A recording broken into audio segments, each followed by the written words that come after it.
I didn't know Lil Durk was still locked up. With that being said, it's free Lil Durk. Why? Because he is responsible for quite possibly one of the biggest spiritual awakenings of my life. I'm not kidding. Yo, what's good, baby? This your boy Flint Flossy in the building.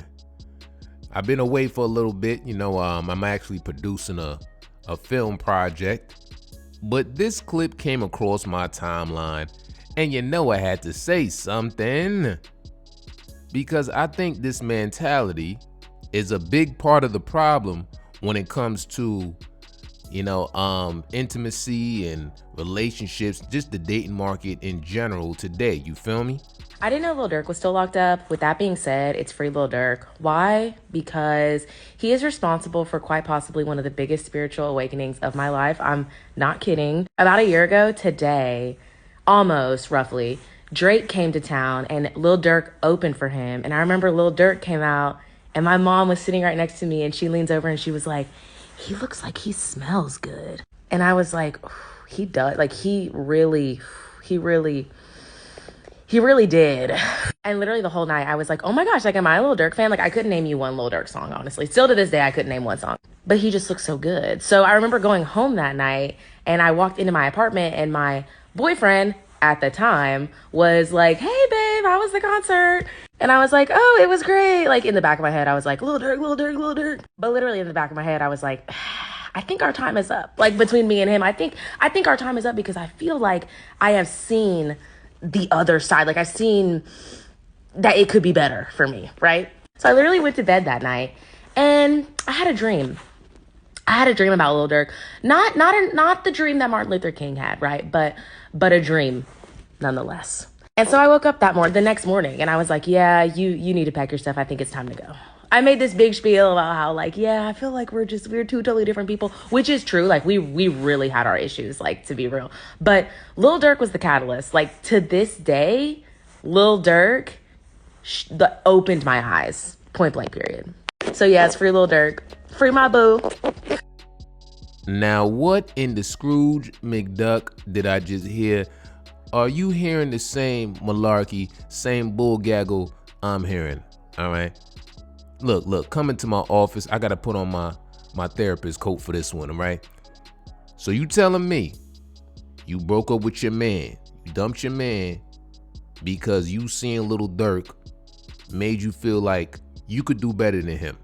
Now, you see, this way of thinking and operating is what's keeping a lot of people alone, by themselves, just single. All right? The whole grass is greener complex when your lawn is perfectly fine. And of course, we can thank social media for this, for giving people the paradox of choice. A lot of illusion. If you think about it, there was a time when, before social media, right, where someone's options were as good as their radius, what they were surrounded by. So if a woman worked at a call center, there's a high chance she'll fall in love with someone she worked with at that same call center, making the same amount of money. They join forces and they build life together. Or if you in a small town and there's a football player, the most popular football player in that town, he's probably gonna date the most popular cheerleader. You know what I mean? But now, that popular cheerleader, that pretty girl in that small town, doesn't necessarily have to date that football player in that small town because some rapper in LA or even across the globe is sliding the DMs. So it's creating this delusion in standards. Some women really feel these men sliding in their DMs, liking all their pictures, are viable options. But in all actuality, they just want to bake some banana bread, okay? I'm just being honest, you feel me? They want to get all in that ushy gushy. They trying to get all in that thing, you feel me? And if that's the case, you really can't count those as options, all right? Because do they want to commit? You know what I mean? Are they trying to wipe you up? Like, for real, for real?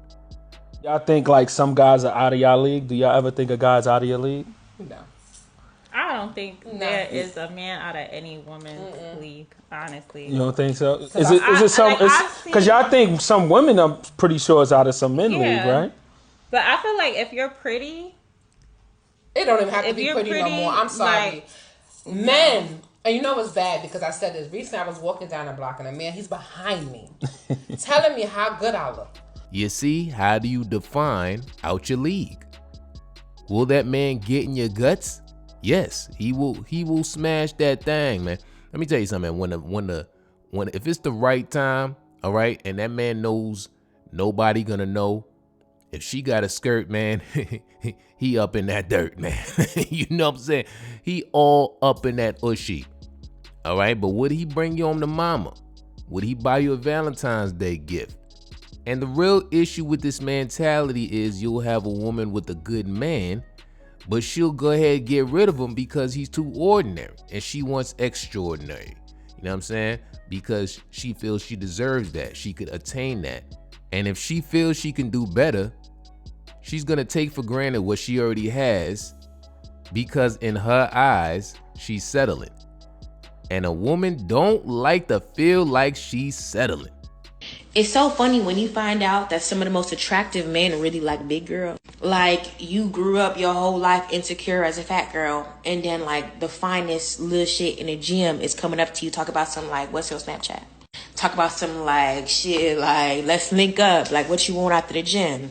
Like, whenever somebody has ever said, like, you're not gonna be able to pull that, like, I always did the most just so I could pull that. Like, cause you're not gonna tell me just cause I'm fat, I can't pull somebody. You're not gonna tell me that. You're not gonna drill that in my noggin. To all the big girls out there, don't let nobody fool you. Don't let nobody say like, oh, you can't, you know, cause you can. You most definitely can.